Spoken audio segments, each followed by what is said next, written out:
Hey everyone, and welcome back. Happy Wednesday. It is hump day. You are halfway through with the week at this point.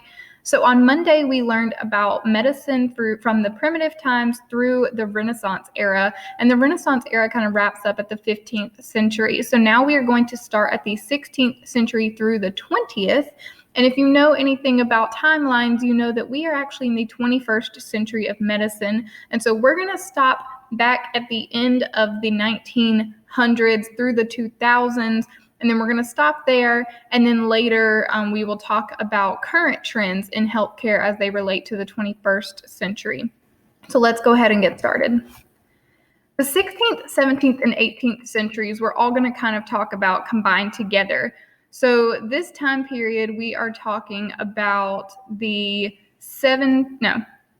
are talking about the 1500s, 1600s, and 1700s. Remember, centuries are always one number forwards from the time period you're in. So like the 1900s was the 20th century, the 2000s is the 21st century. So we're looking at 1500 through 1700. The first thing we're going to take note of is the invention of the microscope, which was invented in 1666. This allowed doctors to really be able to see disease-causing organisms for the first time. Prior to that, we kind of had general knowledge that we knew what caused disease, but we couldn't really see them up close and personal. There on the left is an image of a really, really old microscope. And so, of course, today they look much different and they are much more advanced and can see even closer up. But this was really the jump start of us being able to understand disease-causing pathogens.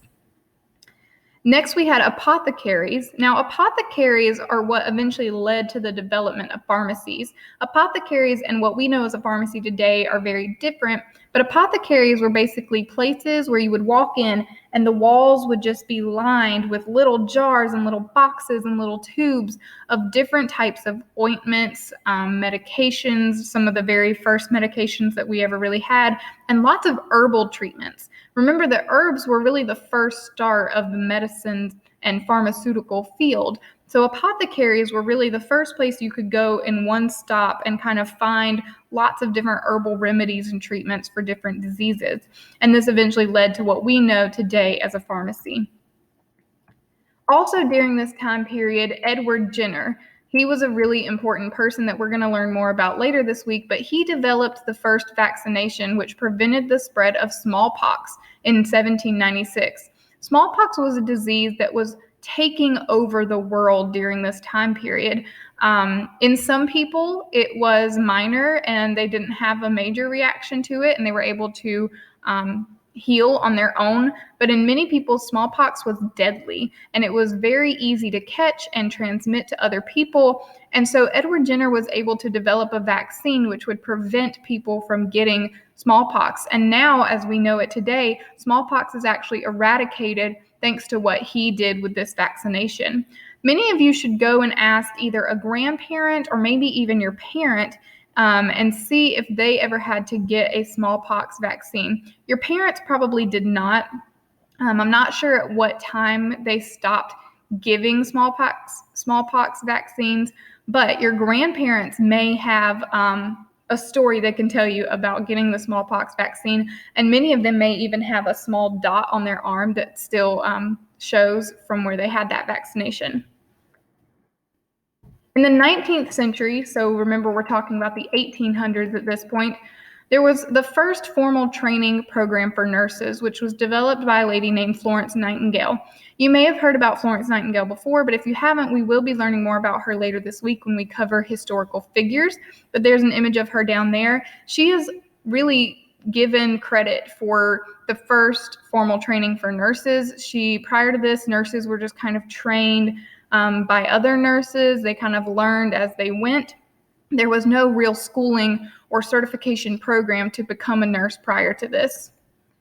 Infection control methods were also developed during this time period because now that we understood how microorganisms were associated with disease, we were able to come up with infection control standards that could then prevent the transmission of these microorganisms. So, for example, us understanding how COVID is transmitted through water droplets and stuff from the air from person to person.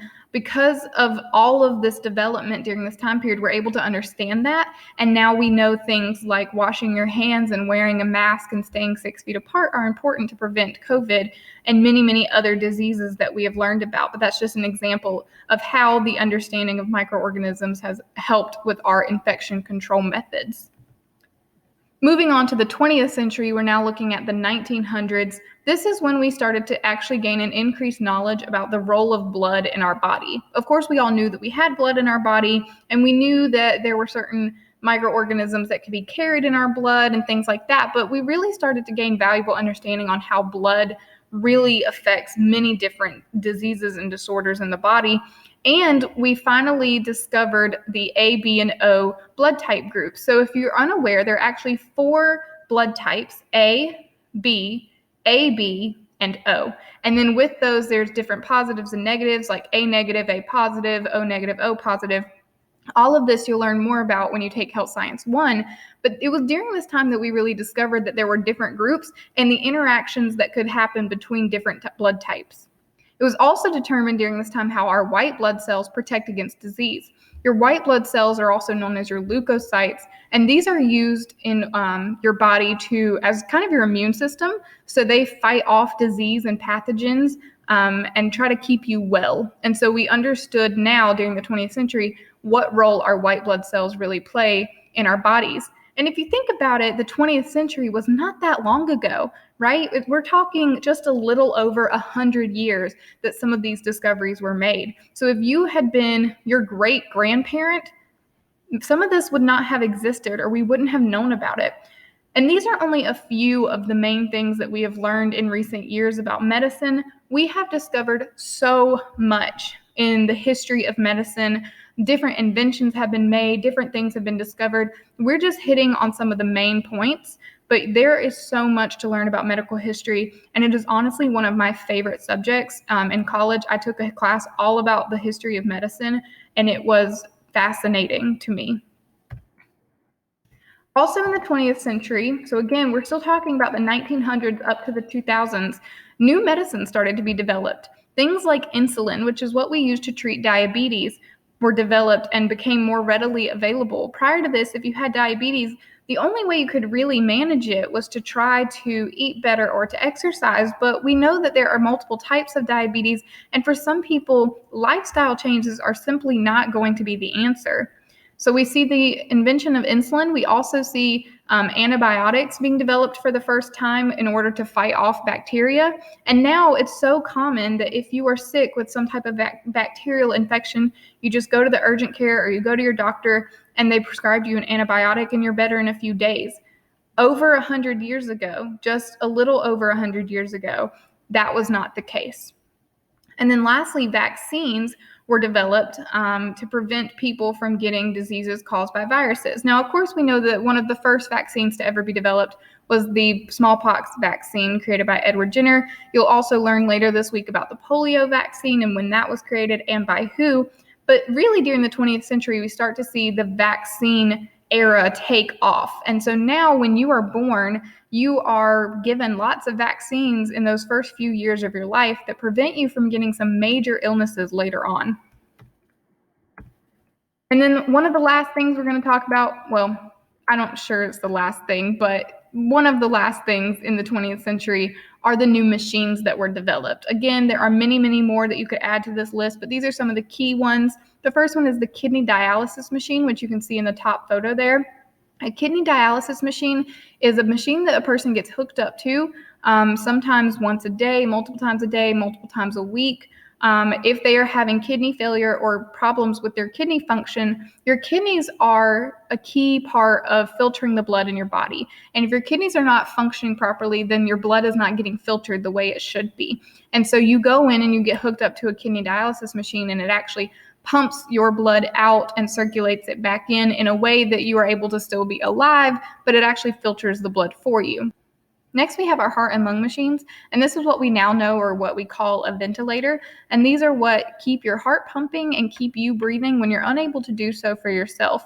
We know that with COVID-19, a lot of people have had to be hooked up to ventilators or relied on ventilators in order to stay alive while recovering from the disease. And just imagine that, again, only 100 years ago, we did not have heart and lung machines. Next, we have computerized axial tomography. And computerized axial tomography is just a really fancy word for a CAT scan. If you've ever heard of a CAT scan, it's this big tubular structure like you can see in the bottom photo there. Someone is being slid into the machine, and it uses a lot of different X-rays and sound waves and vibrations and things to form an image of your brain and send it back to a computer so that we can actually get a further look inside of your body. And along with CAT scans, you could also think about X-ray machines, mammography machines, sonograms, ultrasounds, all of these different types of radioactive machinery that has all been developed within the last 100 years. Next, in the 20th century, we see an increase in surgical and diagnostic techniques that were developed in order to cure what was once considered fatal conditions, things like organ transplants and being able to reattach limbs. We also see an increase in the number of test tube babies that are born.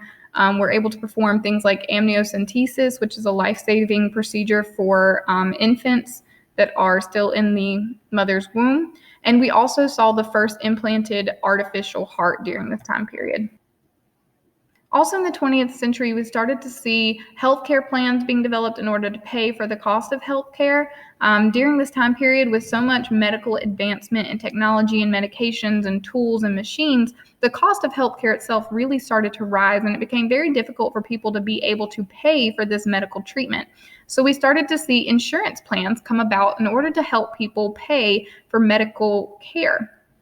Medicare and Medicaid are two government programs that help pay for health insurance, and these were marked as entry of the federal government into the healthcare arena. So this was really the first time that the government actually stepped foot into the medical field or the healthcare field and helping pay for medical treatment. And then we also started to see HMOs, which are health maintenance organizations, and they provided an alternative or a private insurance for people who did not qualify for Medicare or Medicaid. And now we know that there are lots of different health insurance options depending on where you work. If you work for yourself, if you work for a state employee, if you work for a private business, if you just have private health insurance. There was also Obamacare. There's lots of different types of health insurance now, but this was really the time when we saw the first ones developed. And then lastly, hospice was organized during this time, and we're going to learn more about hospice later in our unit on healthcare systems. But hospice is a place where people who are terminally ill can go to live out their last days peacefully while receiving treatment that is not going to prolong their life, but is going to help with pain and help them just live a peaceful life until the end of their days. That is it for 16th through the 20th century medicine. Now you're going to go ahead and complete your assignments for the rest of the day. If you have any questions or you need to set up a one-on-one meeting with me, please feel free to reach out to me on Remind or on email or even on Canvas. And that is it, guys. Have a great day.